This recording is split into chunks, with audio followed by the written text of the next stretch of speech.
One of the few monsters I've come to love from my old days in the frontier is definitely Toridcless. Finding out that this was a bird wyvern was a genuine shock to me, other than another monster who I'll be doing an ecology video on very soon. And this actually got me thinking, did this one kind of evolve from the great eagles? Now, if you guys don't know, there are some creatures that do exist in Monster Hunter that are from our world. We have eagles, albeit they're massive, obviously, from this photo. And then we have things like crocodiles and even horses that exist in Monster Hunters. And apparently lions and bears also exist. But the thing is, though, Toridcless seems to have a very interesting ecology with another wyvern, that being Rathalos. And believe it or not, I'm actually going to do this little theory on, did these eagles kind of evolve from, well, combating Rathalos all the time? Now, let's really talk about it. With Toridcless being a bird wyvern, this is one of the few that actually are able to stand up to Rathalos and fight. With the other two, which you guys probably have just seen, are Malfestio and Yangaruga, which obviously we know they stand on business. But these great eagles are very interesting, as they are known to actually get torn apart by Rathalos in the sky. And well, I actually thought about something. Considering Toridcless is more eagle-like than anything in Monster Hunter, did it actually, evolve into that state? Did it become that state because it had enough? It simply had a biological evolution that eventually changed it over time, and well, we got Toridcless in the modern day? Did a group of eagles just branch off and start feeding on maybe greater thunderbugs and stuff like that? Maybe an electrical based diet that simply changed it? Or did the pressures and evolutions from the rafts in general just cause them to evolve? Let's really talk about it. Now, Rathalos and Rathian, I don't think anyone's going to disagree with me, are just vastly successful wyverns. And believe it or not, their territory does overlap with Toridcless and another wyvern very frequently. Now, Toridcless and Rathalos are probably the main rivalry between the two, considering Toridcless is an apex monster, meaning he would obviously be above Rathian. And it's no surprise that Rathalos would have another rival in certain regions, because again, this guy just... he's far too successful. Now, in terms of the locations they overlap, we have the gorge, which obviously, as you can see here, they do overlap very frequently. It's one of the few areas that actually does support large prey items like Apsaros, Genprey, and even some Hornitors are there as well. So obviously, with Apsaros being the main prey, they would obviously go for that. Then we have the highlands, where Baruku, basically a mountain bison, and Irup, a mountain goat, all pretty much interact and overlap. And this prey item also puts Toridcless in competition once again with Rathalos and another monster that may even view Toridcless as prey and is probably his current rival as well. Now, you see, with this overlap as well, and the only area that Toridcless kind of gets a break from Rathalos is really the bamboo forest.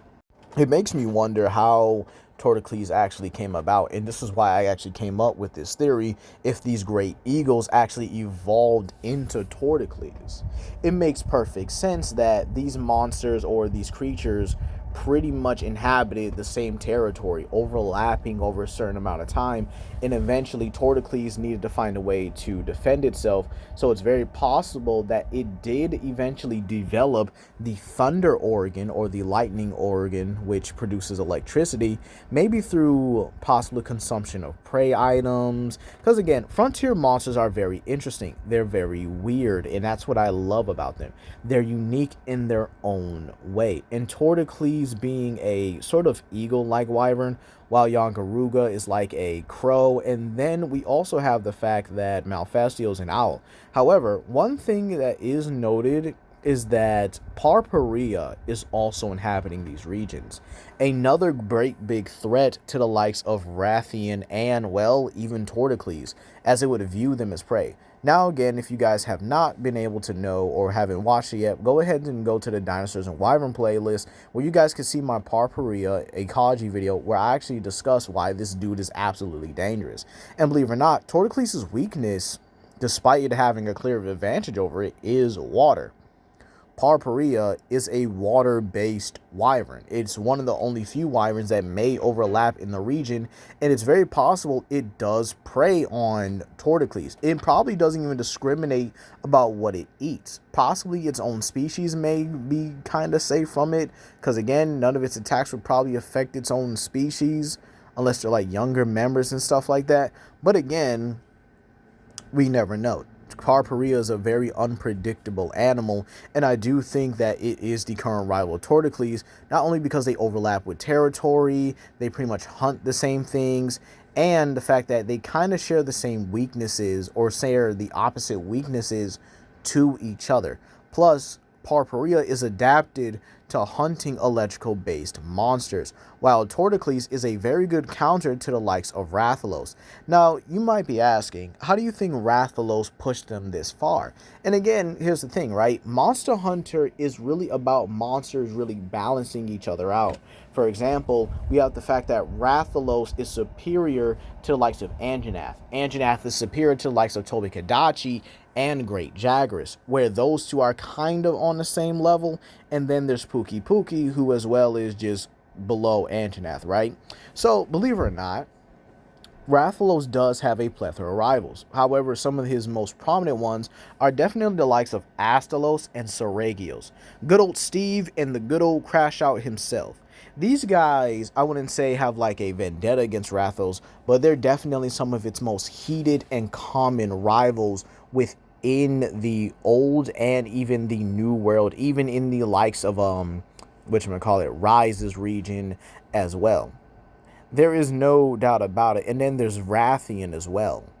Rathian is in a very weird spot, and she is getting her own video pretty soon, where she could be an apex if she's, pretty much just there with no other real or true apexes. But then again, this is likely why Parparia views her as food. And Rathian is also one of the more peaceful wyverns as well. She doesn't bother anybody. She's very mild, very calm, very peaceful. And believe it or not, she's only aggressive towards other monsters. And this is where Toridcless also comes in, with being a bird wyvern that has a, flying wyvern build. With his electrical abilities, he could easily be able to not only fight against Rathalos, but take one down as well. Is it going to be a high difficulty fight? Yes. He's called the King of the Skies for the reason. He's one of the most aerodynamic, aerial-built wyverns ever. However, Toridcless' abilities allow him to not only beat Rathalos, territory and likely breeding grounds from the likes of him and his mate, making it a lot more interesting for other interactions between the two, considering the sheer fact that Toridcless can just utilize all of its thunder-based abilities and just electrocute. Toridcless' electrical abilities would probably be able to displace the likes of beings like Zinogre and even Aslos, if I'm being real. The fact that this dude can not only fire thunder orbs at his opponent, he can also create a multi-AoE attack by actually utilizing some of his feathers that are more prehensile or projectile, and just straight up use them to coat it with thunder, right? And then use them as like an electrical bomb field. So overall, I do think Toridcless is one of the few rivals to Rathalos that might even be of Rathalos' own creation. But if I really had to give my personal opinions about the wyvern, love it. I love the fact that a bird wyvern is that powerful again. Or at least powerful, or at least was just as powerful back then, I should say, right? But this isn't going to be the end of some of the Frontier Ecology videos. I do have more on the way, as the Frontier monsters are kind of just left in a state where they're forgotten. They're not touched. They're unused, if you will. With the only one really coming back is Espinas, and that just kind of gives us hope that these guys should appear in the future. And in all honesty, if we really wanted to give these new players a hard time, I think Frontier monsters are the way to go. But hey, that's gonna be all today, you guys, and y'all have a blessed day.